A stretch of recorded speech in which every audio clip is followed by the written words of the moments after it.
What is the best RV for extreme temperature, cold or hot weather camping?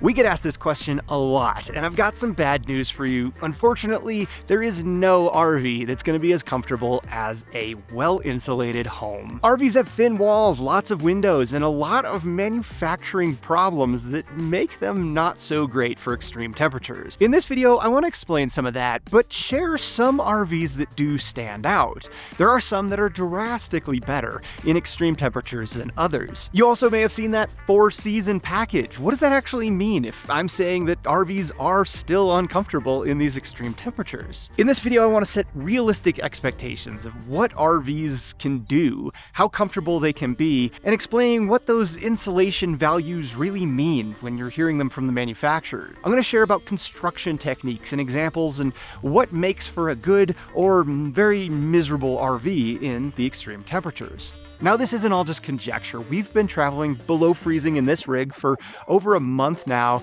and have been traveling full time for 10 years in many different RV types and many different temperature ranges. I'm also a total nerd and engineer. I even carry a thermal camera with me, and I'm going to be sharing some of those thermal images with you about these different types of RVs and what these real-world things actually mean for your RVing experience. So let's break down what really makes an RV livable or miserable in extreme temperatures.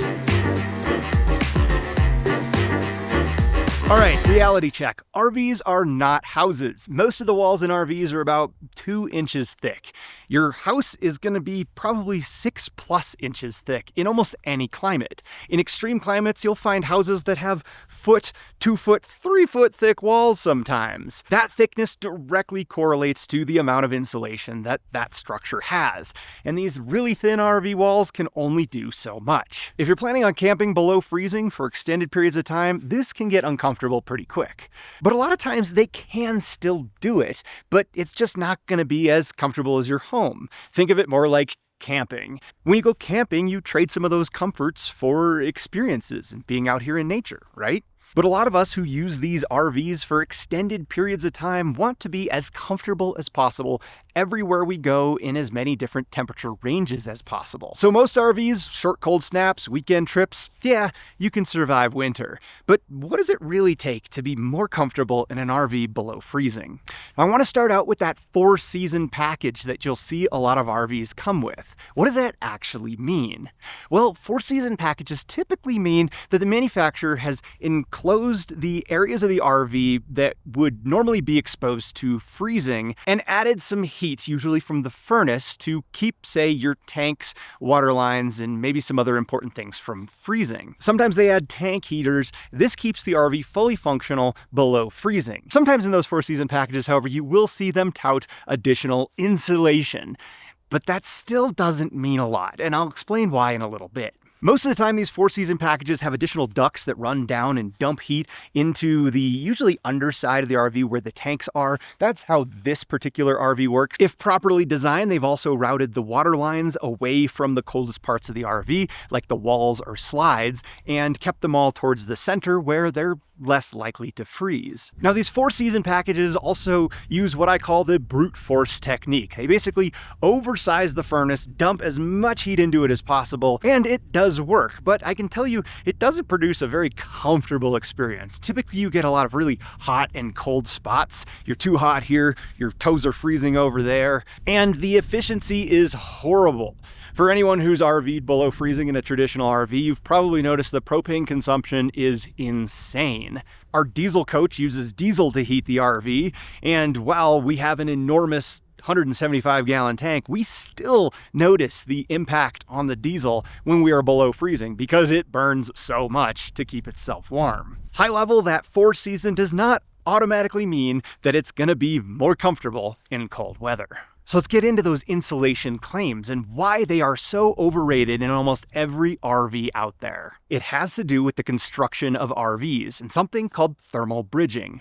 Most RVs out there are constructed with metal framing, usually aluminum, but sometimes it can be steel. These frames make up the actual structure of the walls, and they actually use metal inside the walls. Why? Well, because it's strong and it's also really easy to manufacture. Welding up an aluminum frame is pretty darn easy. The problem here is that aluminum frame usually touches the outside of the wall and the inside of the wall. And metal is a really great conductor of heat. Those studs basically become heat highways in RVs and transmit all that heat out, or in hot weather, heat into the RV. I call it the Swiss cheese effect. It doesn't really matter how much insulation you have in between those studs if you're just dumping all of the heat through all these holes in the wall. I can show you what that really looks like with thermal imaging cameras. You can actually look at most RVs in cold or hot weather and see this Swiss cheese all over it, just dumping that heat out into the environment.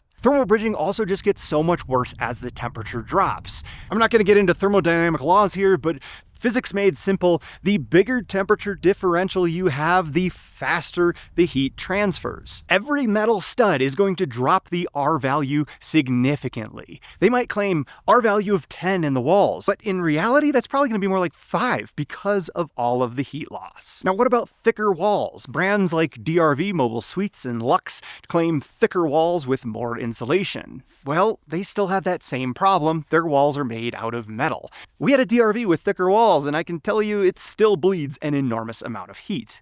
Those thicker walls aren't for nothing, though. One thing that is a benefit to them is it makes it significantly quieter inside the RV. What about claims of filling those metal tubes with foam? Not going to do much, because that heat is still just going to travel on the outside of that frame right from wall to wall and bleed out. The interior doesn't really matter that much if the metal is still conducting the heat. So how does that differ from our homes? They have frames, right?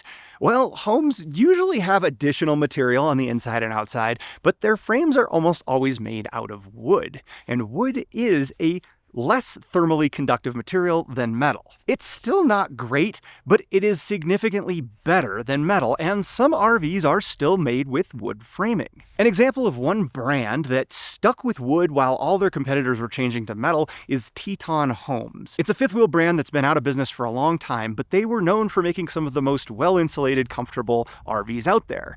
And they stuck with wood framing because it helped them get those better insulation values in their walls, even while their competitors were switching to stronger metal frames. Their walls are still thin, however, though, so there's only so much you can do. There are some modern manufacturers out there that are still using wooden frames, particularly for that insulation value, though. So that is one way to improve the comfort a little bit. However, almost all RVs chassis are made out of metal, so you're still going to have heat conduction on the underside, but how that actually is managed and what materials are used between those can also really help out with minimizing that heat conduction. So is there anything you can do about this thermal bridging? And yes, there is. And there's only one manufacturer that I know of that's actually done something to try to improve this, and that is Integra Coach. Integra makes a full line of RVs, but their primary focus is big, expensive diesel pushers, and they came from another manufacturer called Travel Supreme, and they were using a technique that added an additional layer of insulation on the very outside wall to break that thermal bridging. Still to this day, their luxury diesel coaches use this technique, and it does help a lot. It's not a ton of insulation. It's only, I think, about a ½ inch of foam, but that is still a lot compared to anyone else out there that's basically just slapping those exterior fiberglass or walls directly to that metal. Integra does one other thing as well. They fully heat the floors of the entire coach utilizing their AquaHot system, and this provides a very comfortable experience inside. So from a modern coach perspective, I would say Integra is going to be the coziest, most comfortable cold weather motorhome on the road right now. But there is a completely different approach that we can take and get rid of that structure altogether. This is how fiberglass structured RVs are. They actually utilize the fiberglass structure of the RV to be the frame, and its entire structure is usually in that very outside shell that you see from the outside, similar to how a boat is built. This exterior strength allows them to insulate the entire inside and completely add insulation between the interior walls and that exterior fiberglass with nothing to thermally bridge between them. And that's the type of RV that we're traveling in right now. This is a Bigfoot truck camper, and one of the reasons we purchased it was its additional thermal capabilities. And I can tell you for a fact that it does make a huge difference. I'm going to show you that Swiss cheese thermal imaging of all of our other RVs against thermal imaging of this well below 20 degrees. I think I took these thermal images when it was about 15 degrees outside, and you'll notice that the walls are completely uniform. There's no massive thermal bridging. There's still a lot of loss in this through the appliances and a number of other places, but it's significantly better than most RVs with a traditional framed wall design. All right, it's 22 degrees out right now. I'm gonna show you what this looks like. You can see our heat bleeding through there, but see how uniform this wall is? There's a little bit of structure right in here. And then of course you can see our water heater's on. This is the furnace that's been running. That's a cracked bathroom window. Look how much heat's coming out there. We're mainly losing our heat through these, the frames of the windows. And here, you can kind of see, well, glass reflects, so we're not getting good heat imagery between the single pane and dual pane windows here. But I can tell you, these lose a lot more heat than that there. So again, yeah, you can see those metal frames just kind of dumping out heat. That's our propane-based fridge, so that's going to be warmer. And then the one tiny, there's a little bit of metal right in here. That's the only place that we end up with thermal bridging on this RV. There's Casita travel trailers, Northern Light truck campers, Bigfoot truck campers. There's a handful of manufacturers that have done this over the years. But this is a very expensive manufacturing technique and has limitations in size and structure. So you don't see it very common in larger RVs. Typically, smaller RVs like truck campers are where you're going to find this type of construction technique. But for us, traveling below freezing for so long, this has been a game changer. We've been down into the single digits a couple times, and we're still doing just fine. It's still not as comfortable as a home. We can still feel that cold coming through the walls, and it's just a very small space, and when you're not able to get outside as much, I mean, I'm freezing right now. Like I said, camping long-term in the cold is just not as comfortable as being in a house. Now, another thing that impacts RVs massively is the windows, that giant hole in your insulation. Most RVs have single pane windows, and this is just a single pane of glass that literally just dumps heat right through it pretty much. But a lot of RVs offer dual pane windows, but they're not the massive improvement that you would hope. These are still pretty thin windows, but it does help quite a bit. Our dual pane windows rarely condensate very much, where our single panes almost always are soaked in condensation in the cold because they are that much colder. But the window frames themselves matter too. So even if you have a dual pane window, a lot of times it's a metal frame window, and that's just dumping heat right out through that frame. We've done a video all in the past about recommendations for cold weather camping, and we almost always cover our windows, even in a well-insulated rig like this, in the coldest temperatures with a additional layer of insulation, and we even try to cover those frames now a little bit as well. It makes a big difference, at least at night when we're not looking at them and we're trying to conserve as much heat as possible. I've also tested dual pane glass versus dual pane plastic windows, and I've actually noticed the plastic windows do just as well, or maybe even a little bit better, because a lot of times they have a plastic frame as well. So plastic dual pane windows, still a thumbs up. We have dual pane plastic in 2 of our skylights. We also have single pane plastic skylights, and they are absolutely terrible, so we cover those in extreme temperatures. So real world comfort, you might be able to see why I say there is no great RV out there right now, but I do have some ideas as to what might make a great 4-season RV. Let's think to the future of a well-insulated RV. I said small, thin walls, there's only so much you can do.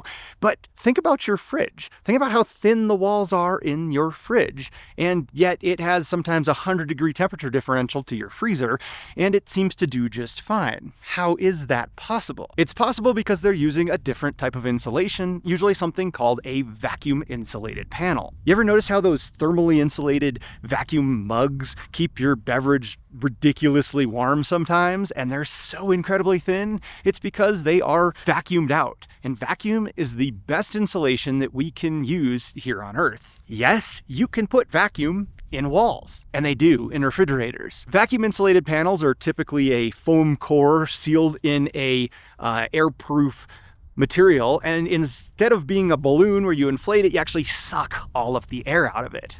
These can compare to a much thicker amount of insulation. They also have a big benefit of really blocking sound. So let's dream of an RV where we vacuum insulate the walls. Well, there's a lot of problems with that. If you puncture this, you're going to lose a lot of that insulation. The flexing and movement of RVs will probably be a problem. But I actually mentioned this in a previous video, and somebody already reached out to me and said, I'm going to try it. I'm going to get a bunch of vacuum panels. So who knows? Maybe we'll see some better insulation in future RVs. There's other ways to break that thermal bridging as well. Maybe instead of using a fully boxed tube, we could use like an L bracket type of structure. And I've actually seen this done one time where like an L aluminum bracket was used in the walls, and then it was used a fiberglass structure on the other side, and that thin piece of aluminum was the piece that touched that outside wall, not the full box tube.